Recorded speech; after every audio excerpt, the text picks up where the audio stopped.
Zoran Tomac, volonter od 2003. godine u Domu za starije i nemoćne osobe, koji uz radnog terapeuta vodi i uvježbava pjevački zbor doma. Značajno doprinosi razvoju zajednice i društva, osnažuje korisnike doma i potiče ih na sudjelovanje u raznim aktivnostima. Svake srijede okuplja svoje prijatelje glazbenike te u jutarnjim satima u holu doma održavaju glazbeni program za sve korisnike, po čemu je dom u Slavonskom Brodu jedinstven u Republici Hrvatskoj.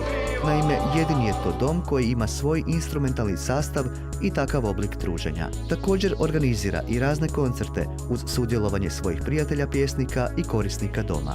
Na veliko oduševljenje korisnika organizira posjet satiričkog kazališta.